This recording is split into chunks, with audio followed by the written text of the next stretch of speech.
Welcome into the off-season episode of the Dynasty Fantasy Cheat Sheet on the Going for Two Network. I have our two co-hosts here. I am Mike, Drop the Mic FF, and I also got Zach at the Big Pellowski and Dan at the B League Says. How you boys doing tonight? Doing good. Thanks for having me. How about you? Hanging in there. What about you, Dan? Mate, we're here. We're live. We are live. What's that behind you, Zach? What's that crawling behind you? I saw something there. It caught me off guard. This All is right. my cat. My Very cat good. Echo. If you hear any meows, I apologize in Okay, advance. that's okay because I She's thought probably it was hungry. thought it was the kids upstairs and I started to panic a bit. That's okay. It's your cat. We're good. No, we're good, Mike. Thanks for having us on tonight. It's a happy Tuesday. Let's get into it. Oh, yeah, for sure. So just so the audience knows, every week what we're going to do is each of us are going to come up with 3 topics depending on the topic of the entire show, which tonight is the offseason moves. This offseason has definitely been a crazy one. So that means new players on new teams and impacts that are going to be happening on new teams. So what we're going to do is we're going to give guys and why we think they are going to be big impact team-wise, improvement, decrease of value, etc. But first, let's get into the news real quick. There is not a lot, but just a couple things to bring up. First off, Denzel Ward signed a massive 5-year, $100.5 million deal, $71.5 million guaranteed to become the highest paid defensive back in the NFL. Zach, do you think that was warranted? I think it's warranted, but I think it's similar to all other new contracts. It just ups the ante for the next guy that's up to the table to sign his next deal. I'm looking at someone as a Packer fan like Jair Alexander, assuming he's about to get paid as well, and I'm sure there's a few other guys that are next up on the list too. So more money is coming to each and every guy. What you got, Dan? I think the way you look at how certain divisions have now structured themselves or really almost recreated themselves in that regard. You look at, like, say, the AFC West and how that is and how dangerous that division is with all the receivers out there. The AFC North, it's on its way, if it's not already there. You look at what the Bengals did, trio of receivers plus, and then you look at what Baltimore's starting to come across with Bateman, Brown, etc. Pittsburgh ain't got slouches at wide receiver either. A guy like Denzel Ward's going to prove more worth than what any contract he gets anyway. He could be there a few more years past that 5 as it would be, although we've seen some of the best cornerbacks in the league move on. You look at what happened with Gilmore and the Patriots. He's starting to bounce around now, which is kind of crazy when you think about it. He goes Buffalo and then he goes elsewhere. Now he's at the Colts. So top-end cornerbacks like that, with divisions like that, they're worth every penny if you can get them. So I think it's great for the Browns and everything that they're trying to. It looks like they've got a really big core, a great spine of a team going forward into the next few years of that franchise. So I think it's a great deal for them and great for him. Yeah, I definitely agree with you guys. I mean, just like any position, the money's just going to keep going up, and then the guy that just got paid is going to get upset. So we know Jalen Ramsey is probably crying in his bed right now. Always. All right, so then, yeah. Come on. The next piece, wide receivers have gotten a lot of money this offseason. The trend is bound to continue. We're going to be talking about a couple later.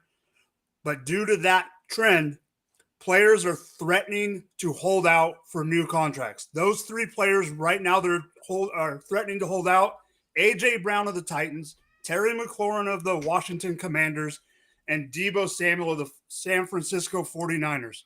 Do you guys really think they're going to hold out, or what do you think they're going to do? Let's start with you, Dan.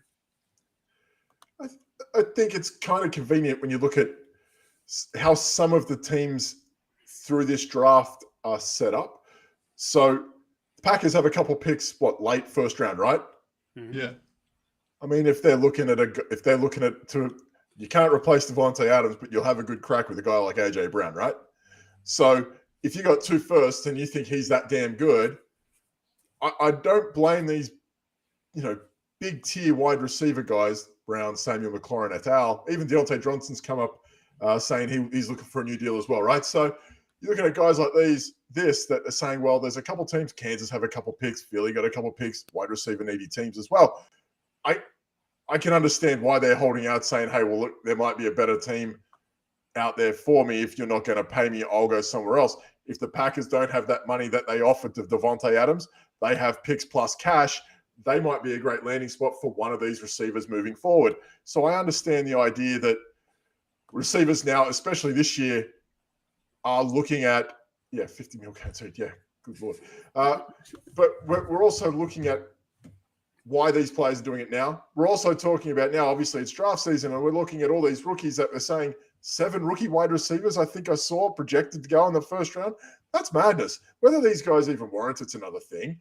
But they're saying because of this 5th-year option that might be why teams are going to head into that direction. So for me, I understand why these guys are saying, I want to get paid now before you bring in someone else, maybe at the end of the first round, and I can't get paid, maybe a bit later. Or we got teams out there with a couple picks and a bit of cash up their sleeve, maybe move me on and they'll do the job for me. So I understand, but do I think how many of these guys are going to move on? I don't see Mclaren moving on.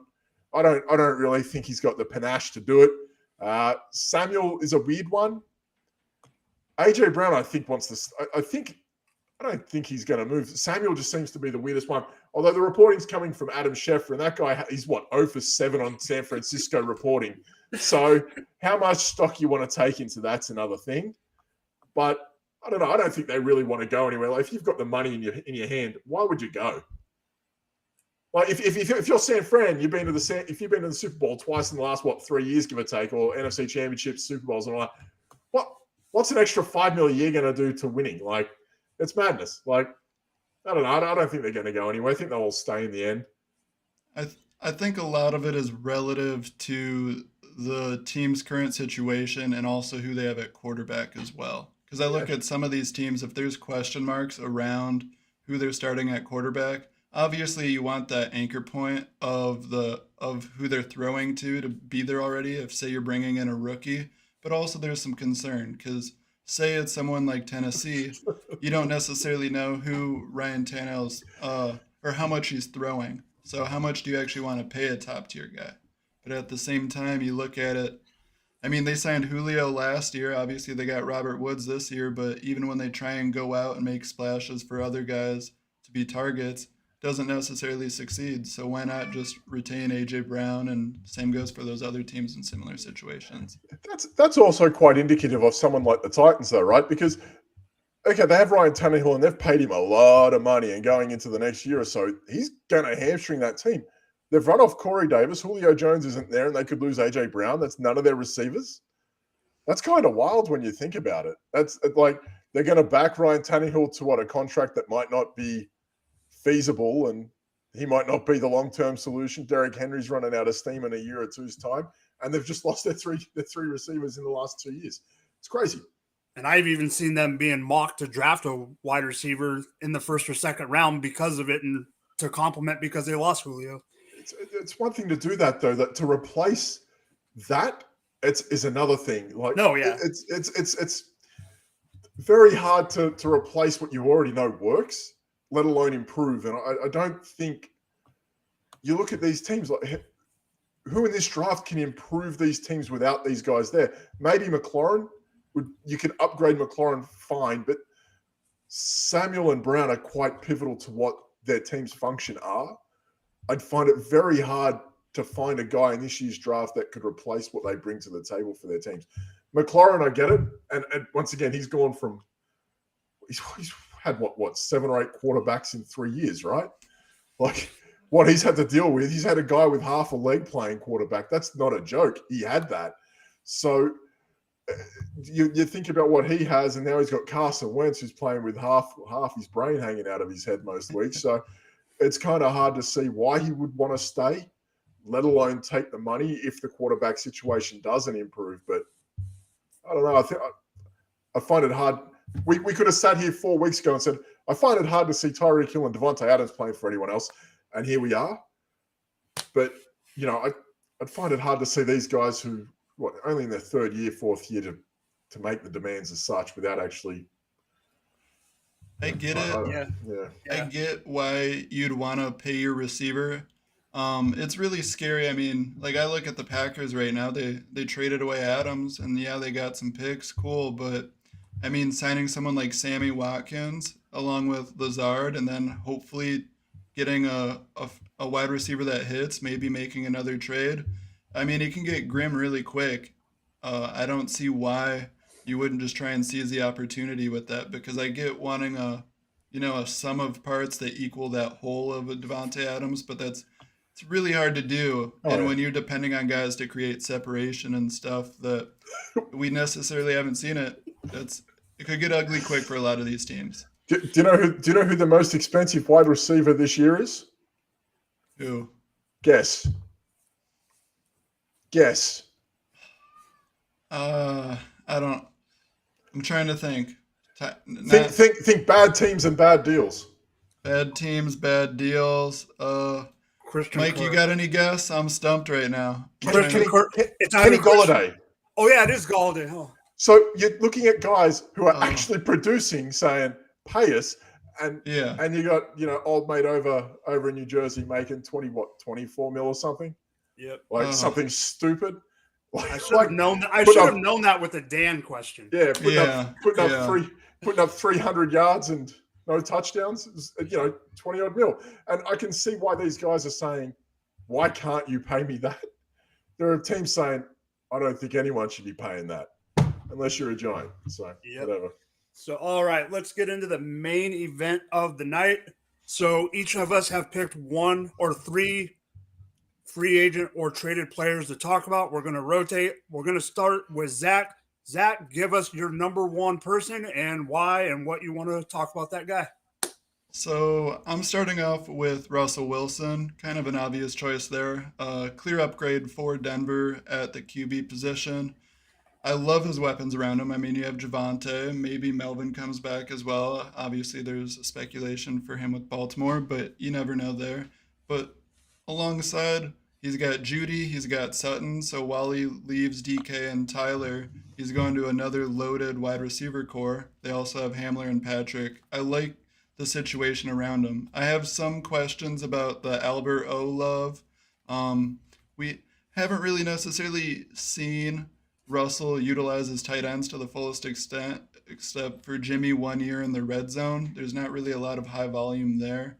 But Russell overall is going to throw the ball. It was a down year last year. However, he did a really good job in play action, which I think benefits guys like Javonte. And he was one of the best QBs last year, according to PFF, with the deep ball as well, which I think will help guys like Judy. Overall, though, my biggest concern with Russell is just that offensive line. Our concern last year was his health, was if he could be protected while throwing to these great wide receiver options. And once again, he joined a team where he's got some great weapons, but can he be protected? They have Bulls at left tackle. They don't really have any top picks, 2 late seconds. Hopefully they can hit with some of those, but Russell is definitely a great option going into next year, but I am concerned about that offensive line with his health. What do you think about Russell Wilson, Dan? Cringiness aside, from everything he delivers, it's almost a perfect situation for him. If Nathaniel Hackett's going to come out and say, yeah, Russell Wilson's going to have a very big say on how this offense is going to operate, it's almost wheels up, and you've got a good 3-4 year, from a fantasy perspective, 3-4 year window with him. If he plays to what we know he can, that half season Russell Wilson before he disappears, this could be incredible. And the best thing about it is, and again, I've mentioned it. Yeah, well, the best thing about this is that we're talking about being in a division like the AFC West. We're talking shootouts. What, 6 times a year? This is what we want. Russell. I don't even need to see them winning games. I just want to see him chasing. In realist, sorry. Go ahead. You're good. No, please. No, all I was going to add to what you were saying was the fact that out of all those defenses, Denver is probably the best. Chargers made some pretty big moves. I And do to be like. fair, I think Raiders aren't too bad. They aren't too far off either. They made some good moves too, and they're only going to get better. My Kansas career. My defense is the worst. My Kansas defense is the struggled. That's what I worst. was about to But say. again- Cover your ears. You're but the one imagine- that's slacking. But imagine, I already know. But imagine being like, from a fantasy perspective, like imagine saying that, hey, this is bad. Patrick Mahomes has to chase games. like think about that. Like we haven't really had to see that from him. And he's already punching 30 points a week. This guy's going nuts. Russell Wilson's going to walk into, again, the best O-line he's had. I don't remember when he's had such a full set of, and we could talk about a quartet. You throw KJ Hamler and Tim Patrick in there too. Yeah. Like, and whatever Alberto can be, they're very set up to win. And I understand why. Now, that defense, okay, it would have been nicer with maybe Von Miller there, but he wasn't really lighting it up anyway towards the end of his tenure, injuries aside. So this could be huge for Russell Wilson. And he's going late. Like if anyone's playing best ball at the moment, he's not one of the first 5-6 names off the board at the moment. You can get him at the end of that first QB1 range. It's fantastic. And adding to your point, Dan, about the quartet of weapons, I mean, They can add to that too. It's crazy. The thing that I see is the argument on Twitter about Judy or Sutton, who's going to be. To me, it's all about Judy, but with the long ball that Russell can throw, Hamler and Sutton are going to get their due. Yeah, I mean, I think it benefits everyone. You can't really yeah. lose in this situation. I mean, and you look at it, they finally got rid of the head coach, overdue, but also you're adding in, it's a stupid upgrade. It's hard to even compare going from Drew Lock to Russell Wilson. Teddy Bridgewater, Paxton Lynch. They've had some stinkers. Brock Osweiler, they haven't. Rocket launcher, yeah, that's it. They haven't recovered since Peyton left, and even his last season when they won the Super Bowl, he was half cooked too. So they're going to get this guy. They're not going to want to move on from Russell Wilson anytime soon either. He's going to be there for at least 5, 6, 7 years. If he wants to play till he's 40, he could. Provided, he's going to get protection now. Yep. Huge. All they needed was a game manager, and they got way more than that. So they should be thrilled going into this next year. And anyone in Dynasty leagues that has any of those weapons, this is definitely a time to thrive in that regard. Teddy Bridgewater was putting up the most uninspired 185 yards a week. Yeah. It was brutal at times. Same with Drew Lock. It's hard to trust Courtland Sutton in your lineup. He was getting like 5 points a week at one point. What are you going to do with that? So yeah, and then the days that Judy was in, he even it was almost like Lock didn't even look Sutton's way. Yeah, but Judy wasn't even going anywhere either. It was like quicksand. That's what watching them was like quicksand. We know they're trying to get out, but they're just sinking. Now they've got the lifeline. Now they're looking all right. So speaking of quarterbacks, there's another big one that moved. Dan, talk about your first guy. I find it hard to believe that we're not talking about Deshaun Watson in a fantasy sense. This started, a year ago? Almost to the day, right? A year ago. Yeah. Everything about Deshaun Watson started popping out. I want to get traded, allegations, sits out a year, all the rest, right? Finally gets his move. A couple of suitors. It could have gone any which way. Fantasy people were probably on the edge of their seat because you're looking at someone like New Orleans. You got Michael Thomas, Alvin Kamara. If they add a piece here or there, that could have been huge. He ends up going to Cleveland where they make a dirt cheap move for Amari Cooper, and everyone has their,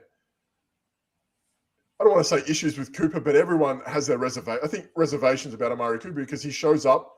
It's like he plays against the NFC East and then he disappears every other game. He'll put up 1,000 yards in 6 games and then nothing. But, that who knows, when you're playing a team like Dallas with Cooper, Gallup, Schultz, all those guys as well, he's 1A and there's nothing else around him now. So you're looking at Deshaun Watson. He likes to lock in on that one receiver. He's got one now who's capable, who's only 27, 26, 27 Amari Cooper. So he's young. They've got David Njoku about, and they've got a couple speedy kids on the outside, Anthony Schwartz, Donovan Peoples-Jones. This is by far the biggest quarterback movement. The only person that got close to this, I think, this offseason might have been Aaron Rodgers. And I know we just talked about Russell Wilson, but that happened pretty quick when it happened. Watson's been dragging out for a year. He's on a team that's paid him up front. I don't think, and if someone is listening, feel free to correct me, but I don't think they can suspend him until everything is settled. That's not going to happen for another year. They're not going to suspend a guy before everything like that's been done or finished and finalized. I don't know why he's not playing. If someone can give me a reason why he's not playing a full season off the bat this year, I want to hear it, because he's going to get suspended 8 games. Yeah, he might, but that might not come this year. If those court cases don't, or those out of court cases don't settle, I don't see them suspending him prior. If that makes sense. If that makes sense, I'd find it hard to believe they're going to suspend a guy whose grand juries all over the place have said you're innocent. Okay. And now you've got civil cases that you have to solve. No, I understand the reason. I get all that. But from a fantasy perspective, I don't know why he isn't going to play every game now. I get it. And we can all hate it. But what they might add more. They could still add more. What do you think, Zach? I was just going to feed off of what he was saying, and I'll get more into it later with another one of my guys. But, we look at Amari Cooper, and he's easy to love or hate. He's hot, cold. I get it. However, Deshaun, after Bill O'Brien traded away D-Hop, still can't believe that trade. He was David Johnson, yeah. Yeah. What a terrible trade. But he got... take our left tackle. We'll also get rid of our left tackle as well. We'll send him to Seattle. We'll bring in a running back. That makes all the sense in the world. Okay. So they got Will Fuller. The one time there was hope for him in regards to a fantasy format, it was when Deshaun was clearly targeting him and using him as a sole wide receiver, and that's where he was focused. I get Will Fuller isn't anything sexy, but I look at Amari Cooper as a big upgrade from the last time we watched Deshaun in action. And we can still see Will Fuller in Cleveland. That's the other side of it too. That could happen. I think it's gonna happen. If they do not draft a wide receiver, I think that's what's gonna happen. It could happen. I doubt it, but it could. Just add another guy that might get suspended at some point. Wouldn't be his first time. Well, he can't get suspended if he can't play and do anything. Yeah. Well, I'm just saying. I'm just saying that, again, we're talking about Watson, who are just, from a fantasy perspective aside, we don't need to talk about everything else, but I just don't know how he doesn't play a full 17 games if everything hasn't been settled. I don't think they're going to suspend him prior to everything being finalized. Yeah. I'd be surprised. That doesn't seem to be. They're very patient with what things that they do at times. I don't know. And if this guy's playing a full 17 games this year, with where he's going now, what you could possibly get him for, my God, why wouldn't you? For sure. So let's move on to the next one, and I am up. My first one is about the Miami Dolphins and the trade of my Kansas City Chiefs trading Tyreek Hill so he can go play with Tua. Why do I bring this up? I bring this up because I do not think it's going to be as good for Hill as some people think. Hill's ADOT in Kansas City was right around 10.4. Waddle's ADOT was 7. Tua's yards per attempt was 6.8, 24th in the league last year, where Mahomes was 7.6, which was 7th in the league. Obviously, Mahomes can throw the ball deep. I personally do not think that Tua is a deep ball guy. I do know that Hill is going to open it up, and Waddle can open it up for Hill. I get that, and maybe they can go short game. But I think this is better for Waddle than it is for Hill. I've always loved Waddle. Dan, you know that. He was my number 2 guy coming out of his class over Devonta Smith. I had him there too. So. I know you did. Yeah. But some people bash us for having him over Smith. And I also had a few others. I also had a few others ahead of Devonta Smith. So yeah. I'm not overly upset about that either. No, exactly. But sorry, the reason Philly. I bring Philly. The reason I bring that up is I just don't think that Hill.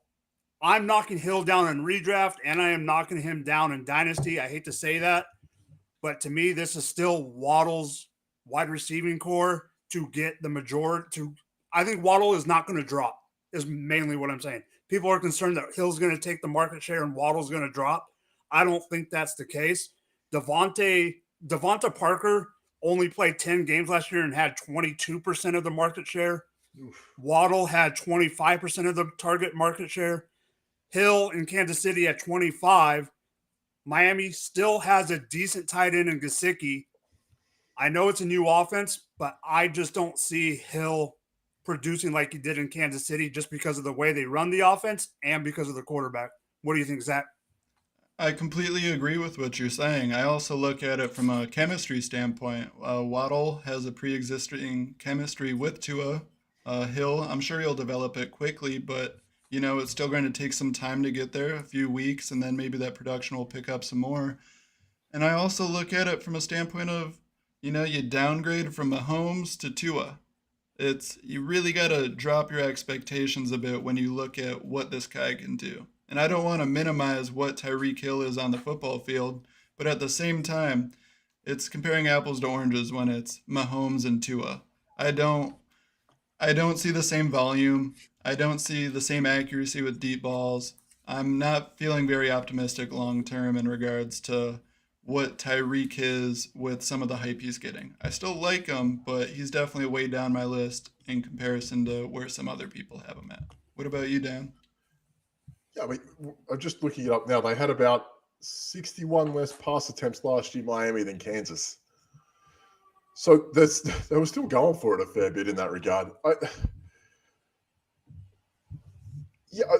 think we have to look at Miami through a different scope because it's clearly a different guy in charge. He seems to be a different sort of cat. I think the guy that they got in charge now, he's very clear with what he wants to do. Speed kills. I think that's their mantra this year. You bring in Cedric Wilson, speed. We saw that with Dallas last year. Mike Gesicki for tight ends, boy can move. You chase Edmonds and Raheem Mostert in the backfield. That is a very fast team, and they improved their line a little bit. They got Teron Armstead as well, so a bit more protection. For Tua Tagovailoa. I think we have to look at the Dolphins as a completely different team with what they can do. Do I think Tyreek Hill takes a hit? Yeah, he does. Now, initially, yeah, he might. Can it get better? Sure. To expect what he's been doing in Kansas to do it in Miami, do we think he can do the same thing? I mean, anything's possible. Maybe. I doubt it.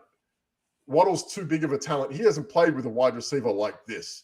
He's had Travis Kelce. I understand. That's different. But we're talking about a kid that's going to play inside, outside as well, and other guys around him. Like Mecole Hardman never showed what he could do, really. I mean, he flashed in bits and pieces, but didn't really work out that way. So for me, if he falls, I don't think I'm scared of taking Tyreek Hill. I'm a little concerned with how high Jaylen Waddle's been going lately.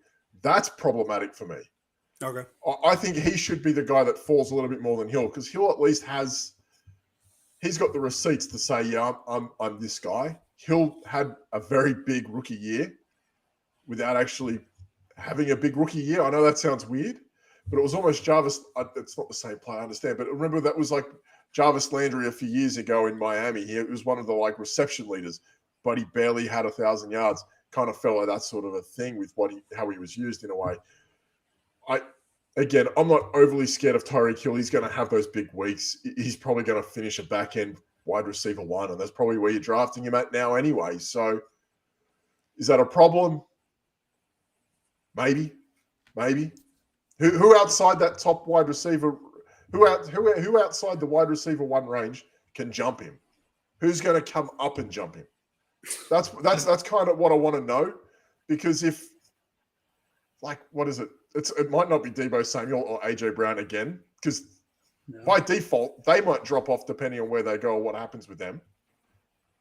We talked about Terry McLaurin as well. That guy's been a borderline wide receiver 1, wide receiver 2. That could happen again. DJ Moore could be stuck with Sam Darnold after what Ben McAdoo said today. That could happen again. We're looking at 4 or 5 guys that by proxy could keep Tyreek Hill in that wide receiver 1 range no matter what. So even if he doesn't have a big year, he's still going to be there. Just it depends. Like if you're going to reach for the guy expecting what you've had, probably not the best thought process to roll with. But if he falls to you and you get him as a back end wide receiver one, I don't think you're unhappy with it. Yeah, I completely agree. So let's move on to the next one. Zach, you are up with number 4. Take it away. I wanted to take a little bit of a different approach, not the biggest, sexiest names out there, and I wanted to give some love to Mr. Austin Hooper. He's someone where the production's been relative, but Tannehill from time to time likes to target his tight ends. I mean, they've got the same guy in charge at head coach for a while, and I think with Robert Woods there as well with A.J. Brown, there are 2 weapons they're going to prioritize more so on the outside, and I look at someone like Hooper where, the chances are there to be a respectable tight end. I'm not saying he's in the same tier as a lot of the other names we just mentioned in regards to being these ridiculous point producers for your fantasy team, but with a pretty bleak position at tight end in regards to what you can get to put on your team, I like what Austin Hooper can do for a fantasy output week in, week out with this new situation. Well, do I think it's anything massive? Not necessarily, but I also don't think it's being discussed enough in regards to, we don't necessarily have a lot of consistent tight ends that can even get 8 to 12 points week in, week out. So from that regard, I really liked Austin Hooper moving to Tennessee this offseason. Dan, I see it, Dan. What do you want to say, buddy?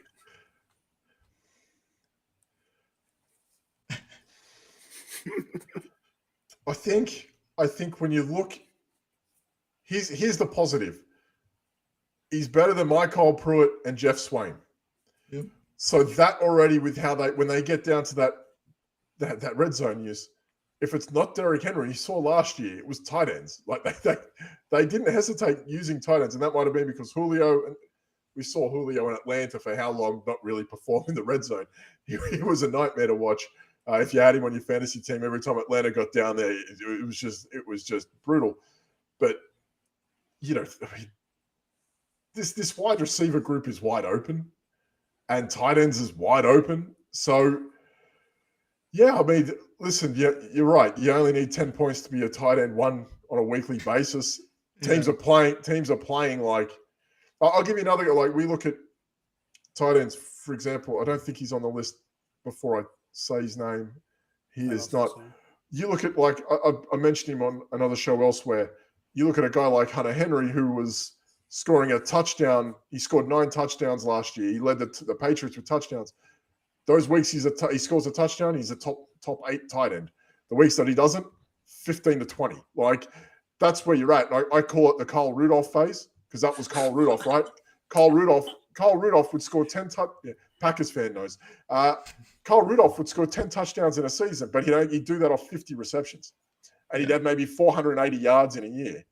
I'm going to look that up while we do that. But you could see that that's the sort of guy. And Kyle Rudolph every time was like tight end 9 for the year. So we've seen do it with the Falcons, Austin Hooper. And, he flashed a little bit with Cleveland, I guess a year ago, maybe, but on a team like that. Yeah, I mean, the whole why bring in Austin Hooper if you've got David Njoku and then you draft Harrison Bryant? It makes zero sense. No. But it's one of those guys. Where is this Kyle Rudolph? This is going to bug me. Here we go. It's just, but that's exactly what it was, and Hooper could literally be that. And it's not, this Kyle Pitts type tight end that everyone's excited about spending a lot to get in dynasty leagues or drafting high in yearly, but for relative production at a later round, it's someone that I was really happy to see go to a situation like this. I see opportunity there at a somewhat limited position. Here we go. Kyle Rudolph, 53, 493, 9. Exactly. So here we go again. 73, 49, 15. He had one massive year. He went 132, 83, and 7. Next year, 81, 57, 532, and 8. 634 and 4. And then he fell off a cliff in those last year or two. He was in Minnesota, but that's what he did. He had I think it was 2019, his last year. Where are we? 376 and 6 touchdowns. 6 touchdowns. tight end one. Like, that's Yeah. silly to say, but like it happens. I mean, yeah, the thing with Hooper to me is I'm in redraft. I'm the kind of guy who, unless I can get one of those top two, I'm waiting as long as I can. And Hooper is one of those guys that's a perfect for someone like that, or a streamer, or someone that you're going to just punt the position. Hooper could be one of those guys that you could pick up week to week. And I look at it as well where there was so much excitement about what Juju-Smith was, and I know when he went to New England there was high expectations. I look at Juju-Smith in 2020 with Tennessee, 65 targets, 41 receptions, 448 receiving yards, and 8 touchdowns. It's nothing crazy. But back end tight end one production. Again, you only need 500 yards and a handful of touchdowns. Exactly. And you're in the talk. There's a lot of tight ends that you can stream on a week-to-week basis. And Hooper's going to be one of those guys. We'll go with that Minnesota theme, like a guy that I love this year for what the value is. No. He's actually left Minnesota at Tyler Conklin. He's now in he's out there with the Jets. Why CJ Uzoma is going before him right now blows my mind. This guy was like putting up points. He was having massive weeks, a fair bit last year. And again, he's going to be out on waivers. You watch week 2, week 3, and every article written is going to be like, pick up this tight end to stream while your guy's on a bye. Like, it's going to be that guy. So like, there's no reason why Austin Hooper can't be that guy this year. So I understand. All right, but again, like the Michael Pruitt, Jeff Swain weeks killed me last year. Before we get into brutal, Before we get into Dan's next player, let's look at Gerson's comment about tight ends. Yeah, I mean, even like, so I understand that Alberto, David, and Joku, I understand, but like Robert Tonyan, like for me, the range that he's going in, like a guy like Gerald Everett's going after him at the moment. Like I've been doing obviously it's best ball season at the moment. I get it, but like Gerald Everett on the Chargers at the moment, they're going to be throwing it. He might throw it 700 times this year the way that they're going. Yeah. So like, it just depends. You're going to stream these guys, and like Alberto, like PFF had him at like tight end 5 or something stupid like that this week. He's not that cheap anymore. He's not that cheap anymore. But like David Njoku's going like in that Austin Hooper range still. Like it's wild. He's fallen right back off down to earth, and Njoku's a screaming value.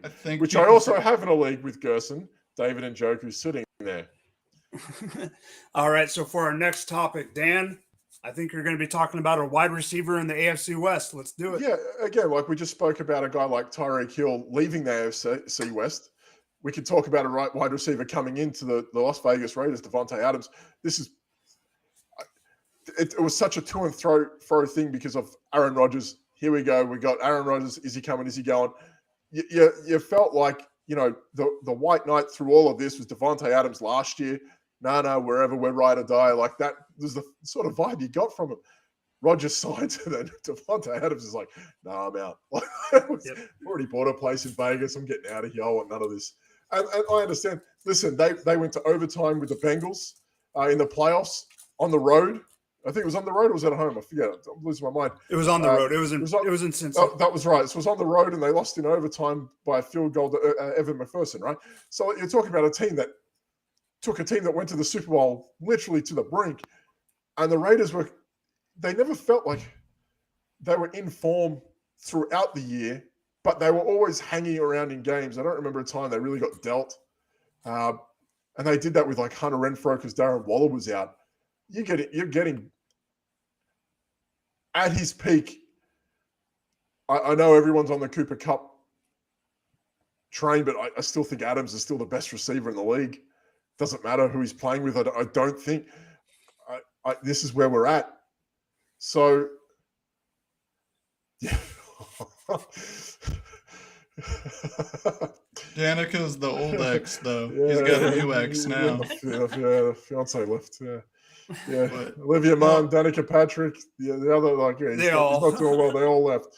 But I just, you know, guy grows a beard and off he goes. Anyway, Adams for me is like, I actually have trouble with this because if Darren Waller is healthy,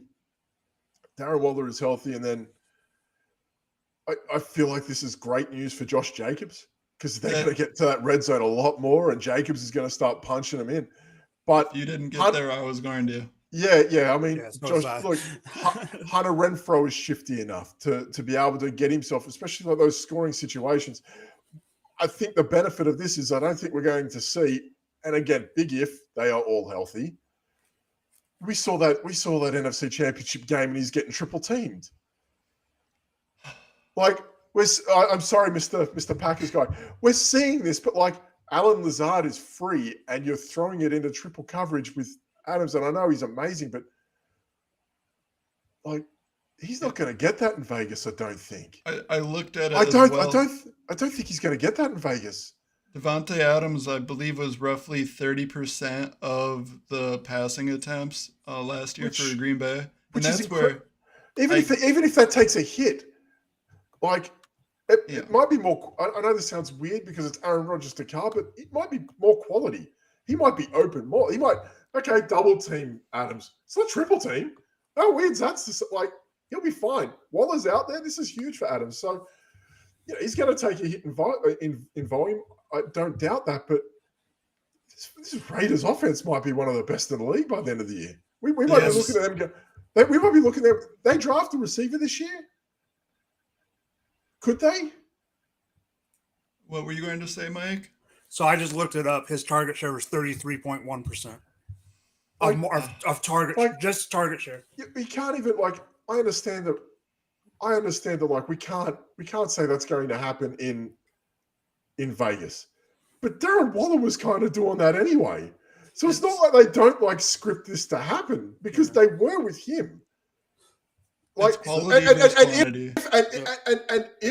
if Waller isn't healthy, what do we think going to happen? Because Waller's already shown that he can't. Last year was a mess for him. He has those moments where he's streaky in that regard, with his health. Zach, do you have anything to add before I keep going? I was just to feed off of what Dan was saying, it's definitely quality versus quantity, even if it's two guys on Devonta. And obviously there's only so many offensive plays in a game for each team. But I look at Devonta going to Las Vegas as kind of everyone reaps the reward of it. You've got Renfrow, Waller, Jacob. I really like Jacobs and how he can go. But go ahead, Dan. What's up? No, keep going, because I'm working on something here. I'm working on it. But I was just going to say the fact that I see benefit for everyone there. And I think it's funny because Devonta, I don't blame him. He was a Raider fan growing up. He gets to go back to his college QB, and he's going somewhere where it's not just him trying to carry the workload of the quarterback that just throws it to him regardless of if 11 defenders are on him or one is. Does anyone remember week 1 of the 2021 season for the Raiders? Does anyone remember this?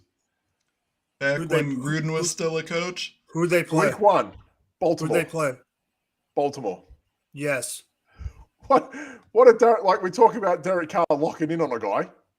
Yep. Darren Waller had 19 targets week 1 last year. Wasn't it 13 catches or something?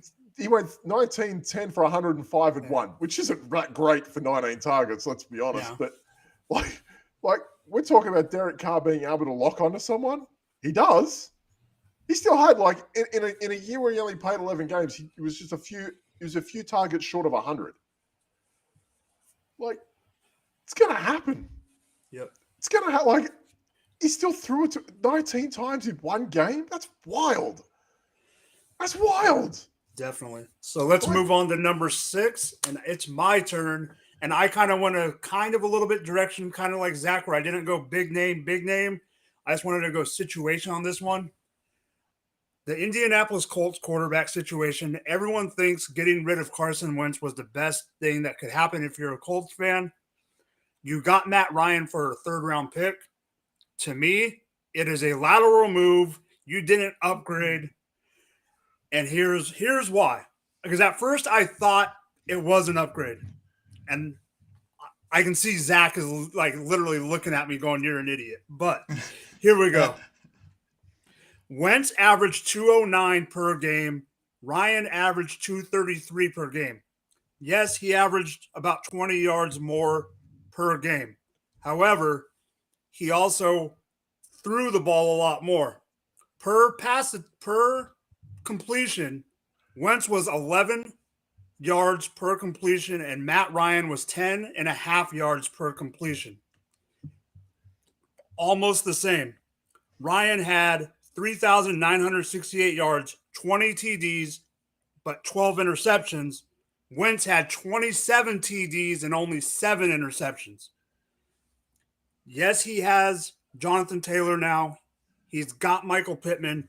But until they get more weapons, to me, this is more of a lateral move than an improvement. I like it from a standpoint of I think there are increases in regards to what Matt Ryan was working with. Obviously, he had Ridley for a week or two. He had Pitts, but Pitts was the only guy. You had Cordero Patterson, but that offensive line wasn't good. And even if Matt Ryan isn't necessarily an upgrade in regards to a quarterback when you're talking about fantasy production, I look at it from a purely football standpoint. If you're trying to win more, you have a quarterback that can at least be a game manager in a better light, where he's not doing some of these terrible turnovers where we've all seen the clips of the interception or the fumble by Wentz. And I think in situations like that, Matt Ryan will definitely be an upgrade. Overall production-wise for fantasy, the jury's still out because, like you said, he's only got Michael Pittman. Dan, I know we're going to be talking about one of his ex-targets for you in a little bit, but I know you have something to say. Yeah, I think Matt Ryan will come in. It was almost like when they grabbed Carson Wentz, it felt too convenient because obviously Reich, and it was the Philly thing. And, we're going to bring this guy in, and I know what he can do. And I don't think – look, he had some good games last year, and that Jacksonville game's going to – they win that game, they go to the playoffs. I don't think he's going anywhere. So I don't either. I think that was the nail in the coffin. But it still comes like everyone was talking about in Philadelphia, Carson Wentz as a leader. He had problems in the locker room, all that sort of stuff. I don't think I've heard a bad word about Matt Ryan before. So there's that. So he's already going to come into that team and command that like Phillip Rivers did. I think if they could have got Phillip Rivers a few years earlier than what they did, they'd have been happy. I mean, obviously they'd rather have Andrew Luck, and I know that's not a thing, but going through the Jacoby Brissett year than Phillip Rivers, I don't think they wanted Phillip Rivers to retire. They like that veteran presence. They like that leadership. Matt Ryan has that in spades. Players are going to love him, and he's going to put his team in the best position to win. And I think that's the upgrade. Forget the yards, forget that. He's going to guide them around as best as possible. You're talking about the best running back in the league that's going to do a lot of the work for him. You've got some big boys like Mo Alley-Cox there still. That's going to do some jump ball work for him in the red zone, which you like. We saw that with Austin Hooper before. He's got a decent receiver. They need more. Ashton Doolin is a wide receiver too. Paris Campbell is a wide receiver. That's not enough. So they need help. I would love to see a guy, would I like to see Jarvis Landry there? Yeah, I would. I think he'd help Pittman out a fair bit. I think. I'd like to see something like that. Everyone says Julio Jones. I don't really care. That for me. Would Odell Beckham, closer to the season starting with his health impending, be a big help? Yeah, I think he would. And we can talk about that. There's another guy that I'm going to talk about a little bit later as well. But a guy like Matt Ryan's going to come in and command that respect, be that presence that they need to actually lead this team, because Carson Wentz, I don't think, is a leader. Washington's going to find that out soon. He's going to be on his fourth team in 4 years, very, very shortly. We've also seen him lock onto receivers as well, and he's sported guys like Ridley and Julio and Austin Hooper on that Super Bowl run that they had when they lost to the Patriots. He can put a team like that was that close in a better position now. He is lucky. That division is garbage. Yeah. And that's a big step. You could win 10 games in that division and still win it by 3. You look at it too. Wentz lost. Wentz almost single-handedly made mistakes at the worst time where they're blowing easy wins like the Jaguars game when I believe they could have clinched a playoff spot. Yep. It's just opportunities like that where Matt Ryan should at least be able to help them, lead them where, hey, this isn't a clear win for us. Let's not screw it up. Yeah, for sure. So, you ready for your next one, Zach? Take it away, buddy. All right, so as we've talked about the Browns, Amari Cooper, I do like it. We have some concerns, about what he can be. There's ups and downs. It's been hit or miss, but at the same time, 5 of his 7 years, he's at 1,000+ yards. I get, like Dan said earlier, some of those might be 1,000 yards in 6 weeks and nothing the rest of it, but overall it's getting there. And then 100+ targets 6 to 7 years. I look at someone like Deshaun where he's going to single out certain wide receivers. Obviously, doesn't have a lot of other options other than Njoku and Peoples-Jones right now, so nothing necessarily at Cooper's level. And I really do like what Amari can provide for this upcoming year. Obviously, pending allegations, and we don't know if there's a suspension and that aspect. But overall, I think Amari going from having a guy like CD that he's competing with for targets benefits him a lot. What about you guys? What you got, Dan? Yeah, I mean, I have touched on it before. Like, if Watson's got his best receiver, he's going to single that guy out pretty quickly. That could be Jacoby Brissett as well. I don't think it's going to be Baker Mayfield. But whatever quarterback is running amok out there, they're going to find him no matter what. That offense is like, obviously there's Nick Chubb out there too. Say Watson gets 6 games, just hypothetically, like it could be very heavy Nick Chubb. And that could be a point where you're looking at Amari Cooper not putting up a lot of points, and that could be a buy low opportunity a few weeks into the year if that were to happen. But yeah, he's a frustrating player to have because everyone knows how good he can be and how good he has been and how good he could do. But, it's hard to say because he was on a team that was super pass heavy with incredible receivers around him and he still half performed, which is what he does. He's like Mr. 50-50 at this point. Like he's half there, half not. And you got to take the good with the bad with Cooper. Depending on where he falls to you, that's another problem.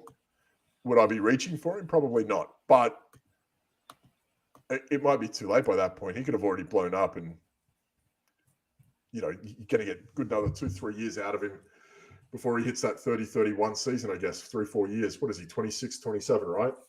And he's been relatively healthy as well the last few years. He's been all right. So we'll see. It's going to be interesting. Yeah, really the only thing I have to add is I do think it's a good pickup, but I think Cleveland is Cleveland's going to draft a wide receiver. Maybe not in the first round because they definitely have more. They lost their first. They don't have one until the third, huh?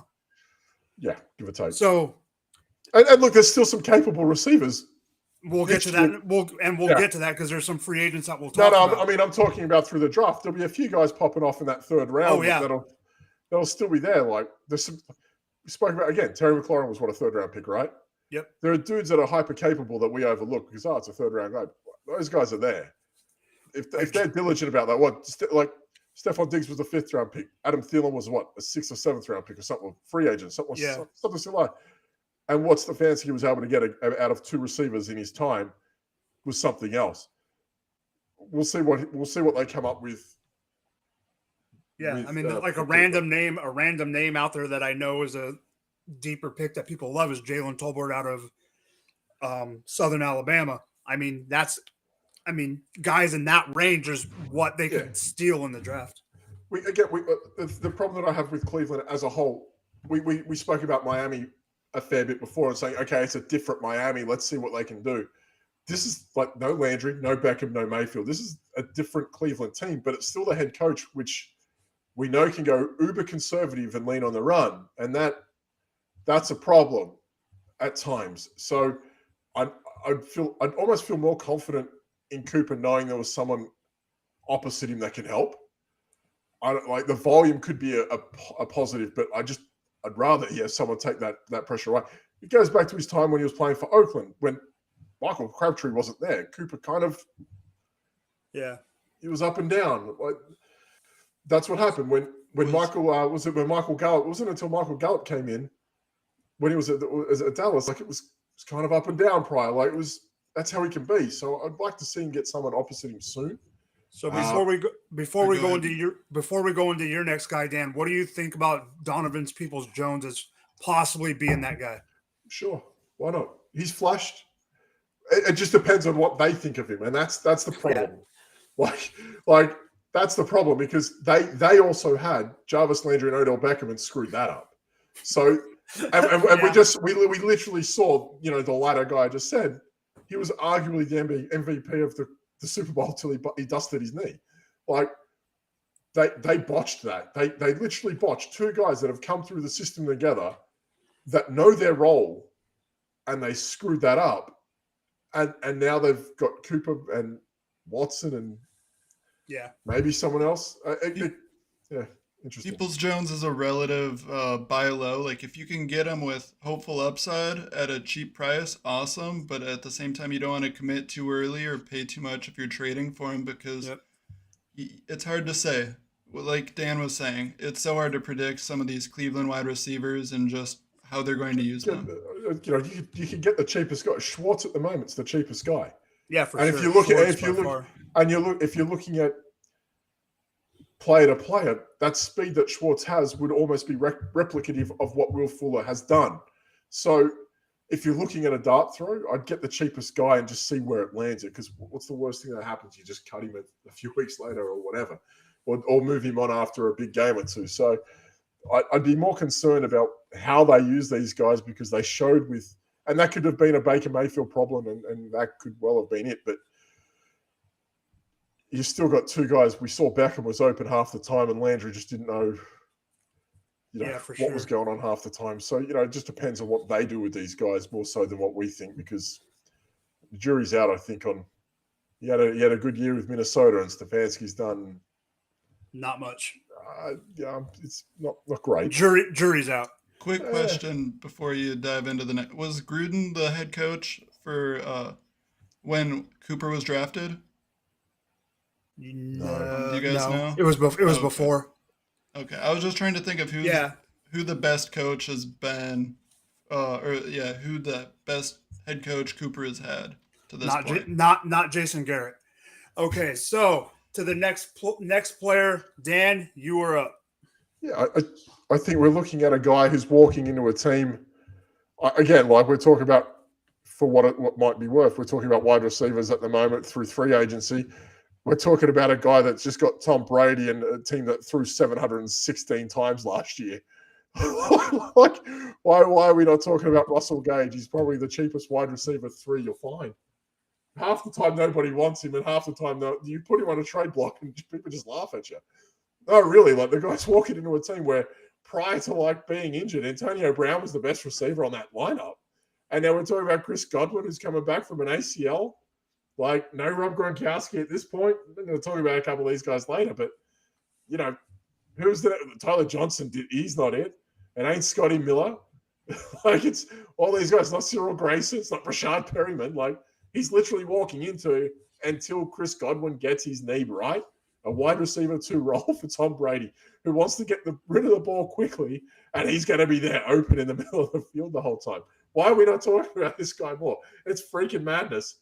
I don't understand. Godwin comes back. What are they going to do? Not give this kid a role? Of course they are. They gave him a 4-year deal, 4-year deal. Separation is key for Tom Brady. Russell Gage gets separation all the time. That's all he does.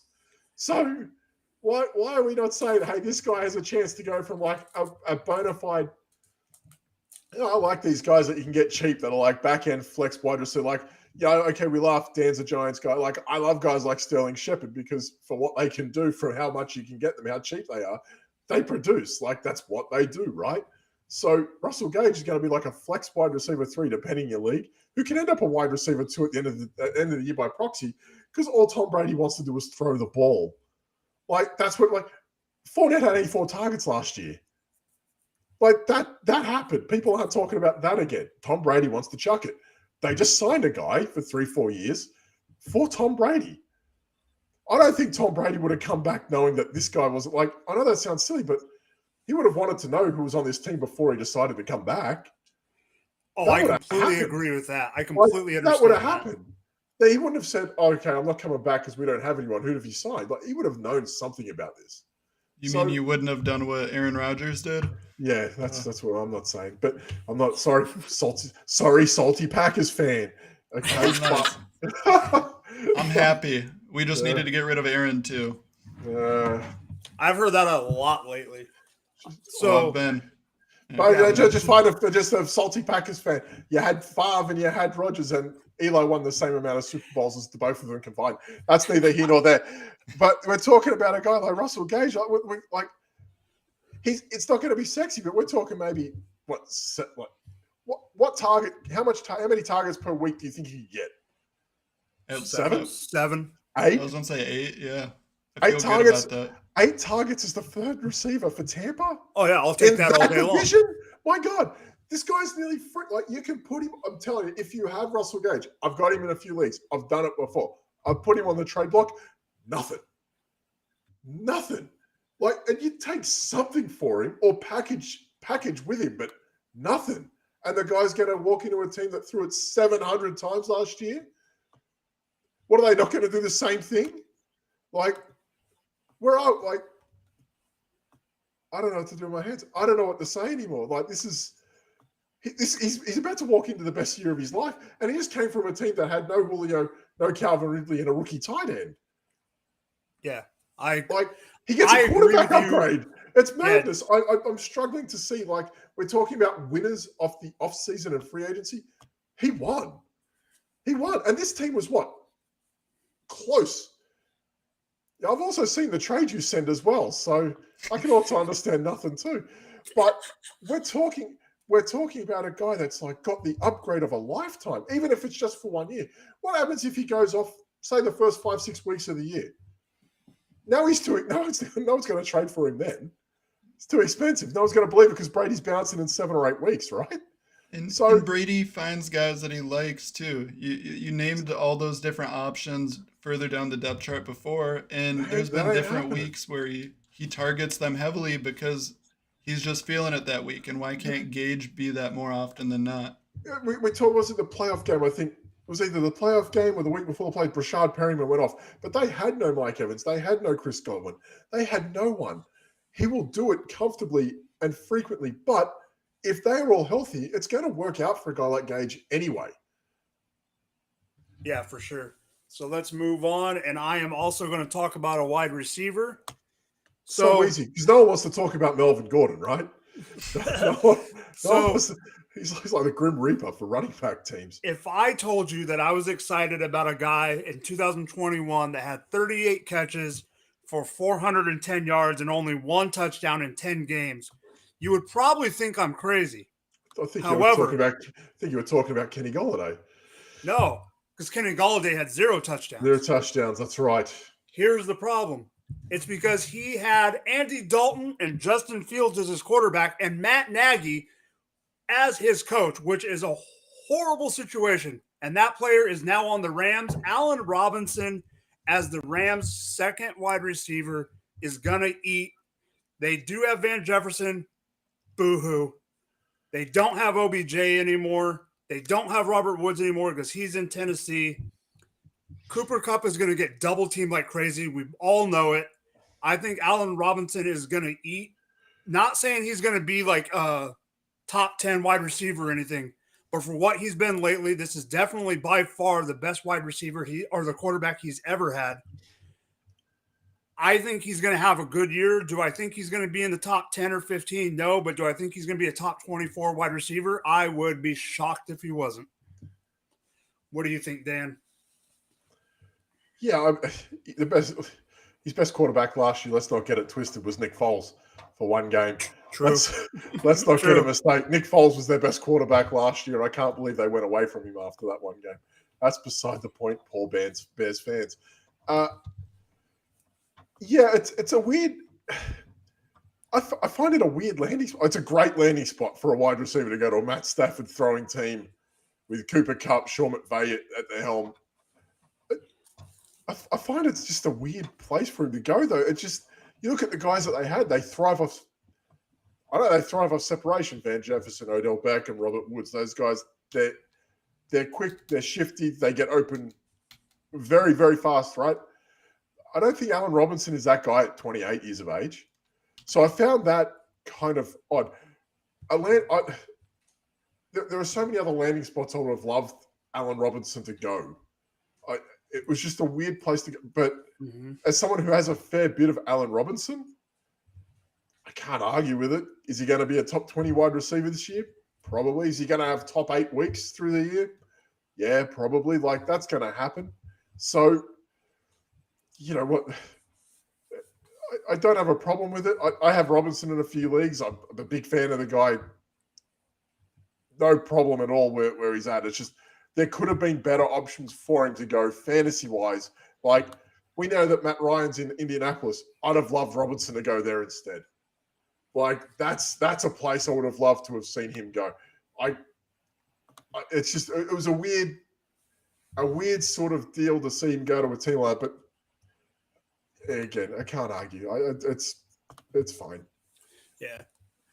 He's great. I'm a big. I can't understand that enough. Love Allen Robinson. I think he's one of my favorite receivers in the league. But I just found the landing spot really weird, knowing what Cooper Kupp had done with Matt Stafford and the guys that they have and how they use them. I just find it weird that they're going to a guy that's probably more a contested guy than anything else now. And he might be that guy because of what he had in Chicago too. So I don't undersell him either. But you know, there's a few different places I would have preferred to have seen him go, but good for him and good for the Rams. Rich get richer. I completely agree with the landing spot. I mean, it's a little bit they got him so cheap as well. And like all these other receivers, like Christian Kirk going for 80 mil, they got him for what, 30? Oh, yeah. 30 mil? 3 years, 46 and a half. Yeah, it's what, 30 guaranteed, right? Yeah. With an out after 2, give or take. So you're looking at a guy like Christian Kirk that goes to like the Jaguars. We don't know what that's going to be. And like this guy goes for half the price, who's a much more accomplished receiver to a better team. So I get where the win is for Robinson, the Rams and all that. But from a fantasy perspective, there are other places I'd have preferred to see him go. But hey, whatever. This is where we're at. And whatever. Let's see where it goes. All right. So what's up, Zach? No, you're good. You're good. All right. So we have gotten through our 9 topics. We pretty much talked about all the wide receivers, but those are the free agency guys that we have talked about. But to finish off the show in a little bit more of a quick fire, we're going to talk about 1 player per person or 2, because I know Dan has a slash there, which is fine. 1 or 2 players per person that are still free agents that we are excited about, or however we want to talk about them. And let's go with Zach. You're up first. I've got to go with Jarvis Landry here. Well, I'm not the biggest Jarvis Landry fan. Based off how many teams are in need of another weapon, you know, I look at Green Bay, I look at Kansas City. There's a few other slots as well where I think even that number 2 spot in Indy, you know, I think if he plugs into the right system, he could be really productive, especially in a spot like Green Bay. Obviously, I'm a Packers fan, but I look at him as a clear upgrade over anyone they have. It's just hard not to be excited relative to the potential landing spot. At the same time, is he going to get paid what he wants, or is he just going to sit out for a while? We've seen it happen before where guys just stay stubborn, and next thing you know, they're wide receiver 4 on Tampa Bay because they just chased the title. I wouldn't be surprised if that happens either, but depending on where he can sign, it could be a bright year for him. Any quick thoughts, Dan? Just throw him in this slot next to Michael Thomas. Let's get it going. Get him to New Orleans. Yeah, I mean, my only thought was I wanted him on Kansas City before we got Juju, but now with Tyreek being gone, I'd take him again. Dan, I know you got 2 players you want to talk about. Let's go for it. I'm going to start with probably the more popular choice. I don't think – does anyone actually believe Rob Gronkowski's retiring? No. He's probably going back. Yeah, he's going back. He's going back. You could probably lowball an offer to somebody that has Gronkowski and go and grab him while he still sits there in free agency. Talking about guys who are going to sit out a little bit of time this offseason, and obviously there's a debacle over his health or his attitude or whatever. Antonio Brown was one of the best receivers last year. He's probably been cut in your league. He's probably on waivers. He's worth a dart throw at this point. I look at free agency and how it's playing out. That guy makes as a football scheme, maybe not as a public relations debacle, he makes every football team better when he's out on the field. I just find it hard to believe. I find that he's a guy that's very. The Raiders debacle was exactly that, but he's going to go to a team that can win. I don't see him going anywhere else, provided that his ankle is healthy and he's had the surgery and he's ready to go. If he hasn't been cut, again, another guy that's in free agency that you can lowball something. What are you going to do with your late 4th round pick? Someone's going to send it to someone that has Antonio Brown. Just try it out. See what happens. Start the conversation. You never know. But he's out there, and that guy is a bona fide difference maker when he's out on the field. When he is, what he did with Tampa last year was leading them in targets, right? He was the top fantasy producer outside of Rob Gronkowski, who I brought this up prior. It was points per game. He was at like 19.5 after 3 games. He had 53 points. After 7 rounds, he was 6 weeks. He was still in that round.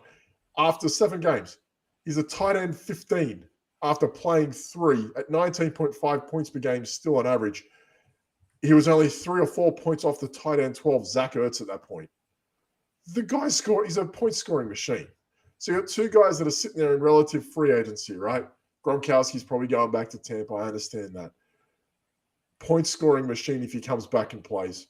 And you got a guy in Antonio Brown who, if someone has him on their roster, probably can't get rid of him quick enough. If you're very certain that you're going to hit the next big thing in your 4th or 5th round, fine, I understand holding. Try and get him on your roster, see what you can do. Because if he comes back and plays, he's going to score fantasy points, and that's what we're here for, right? Doesn't have to be pretty. You don't have to like it. What if Antonio Brown goes to Green Bay? What if it happened? What if it happened? You throw Antonio Brown in there with Aaron Rodgers? Are you kidding me? They don't need any more dysfunction in the clubhouse. I'll just say that. I understand that, but like, if they don't, we know that they don't like to draft wide receivers for Aaron Rodgers. But if they could pull him from free agency, my God. What, Desmond Ritter to Green Bay? No. Oh, God. So, Zach, do you have any quick thoughts about AB, Zach? I like it from a football standpoint. It's horrible. It's horrible in every other perspective. I should mention that one more time. No, yes. But from a fantasy perspective, you're looking at getting someone dirt cheap that can produce. What are you going to do? Cut him after 10 weeks? Like, what are you going to do? I love it from a pure fantasy points, pure football scoring, production standpoint. You got to love what he's done. It's so hard to ignore all the other stuff with how prominent it always is, how, you look at a situation like Tampa Bay where you're like, maybe a successful situation like that will kind of get them together and get them to just stay calm, was for a year. It was pretty good. But there's only a few situations I see like that where they could really flourish with it. There's a lot of other ones that scare me where he could go off the rails again and get frustrated with something fairly quick. Yeah. What are your thoughts, Mike? So I'm going to give one quick thought. Get him to Indianapolis. Let's go. I'm going to give one quick thought before my player, and that is sometimes I wonder if Antonio Brown is an Andy Reid project because he's the one that brought in Michael Vick to Philly. Could you imagine? No, he's the one that brought. Yeah, I don't know if I want it. I don't know if I want it, but that is someone that he would do. He brought into existence. He brought Marcus Peters into Kansas City after Marcus Peters got kicked off the Washington University football team. DeAndre Baker held up a game. He brought in DeAndre Baker from the Giants, who was holding people up at gunpoint. Yeah, But so to my player, and another little bit of dysfunction, and this guy has to sign with the team that is in the hunt or can be in the hunt because I don't think he's going to be able to play right away. We've talked about him a little bit. Another wide receiver, Odell Beckham Jr. I think he would be perfect on the Green Bay Packers. I don't know what Zach thinks about that. I know Dan doesn't like it. But I honestly would love if the Chiefs got him. I don't think it's going to happen. But Odell Beckham can be a difference maker for a football team down the stretch and for a fantasy football team in the playoffs if he comes back healthy by November, beginning of December. I agree with what you're saying. I would love to fit in Green Bay, but from a personal standpoint, I do have some hurt feelings for the simple fact that he didn't come to Green Bay midseason last year when I thought that's exactly what we needed, and then he got the Super Bowl with the Rams. And plus, if he wants to ring chase, I'll be honest, I don't think it's in Green Bay. I don't think that's a Super Bowl team this year. So he'll probably find somewhere else. What about you, Dan? I'm trying to think of teams where he could walk in. Listen, like that's a February ACL, right? Like this isn't. We took 9 months. 9 months from February's November, so that's already a problem, right? That's a good 60% of the year gone. So where he would go, Indy. Yeah, it's easy to say that, right? I said that with Antonio Brown, with Matt Ryan, and maybe they could calm him down a bit. Yeah, I mean, you look at teams that it's just little nuggets. You saw how tight he was with Von Miller, right? We saw that come out. Von Miller goes to Buffalo. Buffalo haven't re-signed they haven't re-signed Emmanuel Sanders. They let Cole Beasley go. Little things like that with that wide receiver too. Like, okay, Gabe Davis, I get it, sure, but whatever, Gabe Davis. But we're talking about a guy like Odell Beckham. If he walks in, he just bumps that kid to the side again. Because there were times last year with Emmanuel Sanders and Cole Beasley, they did that to Gabe Davis, right? That happened. I'm not imagining that. So we're talking about a guy like Beckham where he might go, I need to go to a team that's on the precipice of winning. I know a guy that's probably already up there checking the culture scene out with Von Miller because obviously he helped bring him over to the Rams. We saw how tight they were. He's got a quarterback that's close to winning a Super Bowl on a team that wants to throw it. So I look at him, if he said, okay, I'm going to sit, and we all know how teams go during the year, injuries happen. There could be an opening. He might go, okay, listen, I'm running. I'm at about 85%. I'll go sign with the team. I could see a team like Buffalo making a play. And obviously they're at that back end first.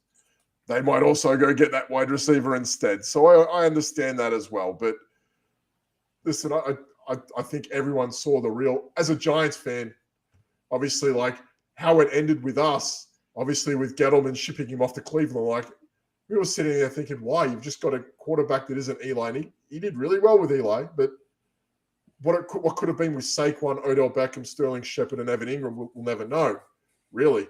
But probably would have ended up garbage anyway. But we're talking about a guy that's we saw what he can do and what he can be in a short period of time when he walked into the Rams. He could do that with Buffalo easily.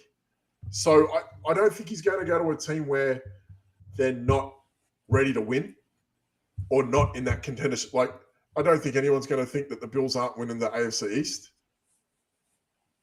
There's a good chance they win 13, 14 games.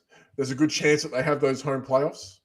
So there's a good chance that he's going to look to a team like the Rams that do that sort of thing. So, I don't know if I'm rushing out to get him now, obviously, because, that rehab on a second ACL surgery could be anything. But, he's a name that, you hit September, he's a name you're probably going to want to keep an eye on.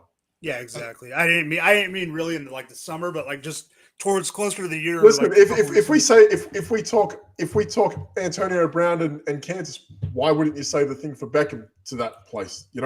Like there's it could happen. Yeah, there's so many places that he could go and make an impact halfway through the year when he's ready. Because I would be worried for him signing for a team now, not being prepared, or signing for a team now that isn't the Rams. Because at least with his medicals there with him, with his rehab there with him, they know what's best. And you're already in a system that knows how to use him.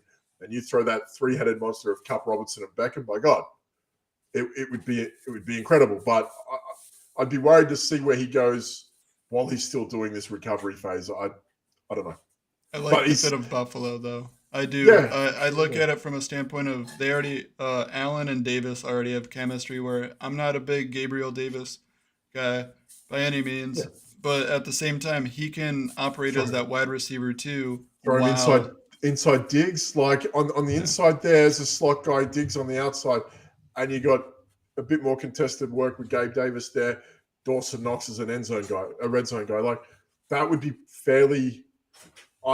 That would be an upgrade over Beasley and Sanders. So for me, like, you look at what they could do if he's available when he's ready to go. And again, like that wild card of Von Miller going there, like I didn't really see how tight those two were until like he brought me here. He's my best friend. Like, oh boy, I thought it was Jarvis Landry all this time. My God, what happened? But that team's going to win 13, 14 games. They're going to be one of the guys that maybe bye-week candidates. Who knows now? You would have said Kansas, but they might not make the playoffs in that division. We don't even know. We don't even know at this point. It's wild. So they could be outright in the AFC. AFC North's going to be tough. Mm-hmm. Who's going to win more games than Buffalo this year in the AFC? I don't know. It's going to be tough. Yeah. He could walk into a team that's going to be the top team in the AFC with a wide receiver. We can call him wide receiver needy unless you actually believe in Gabe Davis that much. We'll see. The jury's still out. Yeah, the jury's still out. So, guys, thanks for coming on. It was a great show. Dan, thanks for being a late replacement. So let's send it around the horn for some sign-offs, and you can plug whatever you need to. Let's start with you, Zach. No plugs here today, but thanks for having me on. I'm looking forward to doing more episodes with you. And it's nice to actually get to meet Dan. And it's been fun. I'm just ready for the NFL draft to get here already. Yeah. Oh, yeah. Dan, what about you? Yeah, I'm going to plug the life out of this. So I obviously work with Going for Two. I do the Monday night show with Kyle, the Doc, and Gladys. We have a great time doing that. That's obviously during the season. I do best ball and DFS for the Dynasty Rewind, which is a whole bunch of fun. And this week I will be with Bo, I believe, on night 2, I think Friday night of the draft, which will be a whole lot of fun. Looking forward to partnering up with him and talking some draft and seeing what's happening. You and Bo, we're in for it. Yeah, it'll be fun. Oh yeah, it'll be fun. It'll be fun. I think Bo's a hell of a fantasy analyst. He's got a lot of things to say, and I'm looking forward to hearing him. It's going to be fun, and obviously we get to see how day 1 unfolds and how a bit of day 2. So, to sit back and kick it with him and talk some football is going to be a whole bunch of fun. And we're doing all that. And outside of that, nothing else. You can see me at the B League Says and nowhere else. All right. So you can find me on Twitter and all that jazz at Drop the Mic FF. You can find me here on the Fantasy Cheat Sheet. I also write for Going for Two. And you can also find me sometimes over at the Rum Boys Fantasy Network. For me, for Zach, and for Dan, thanks for tuning in and have a great night, guys. See you.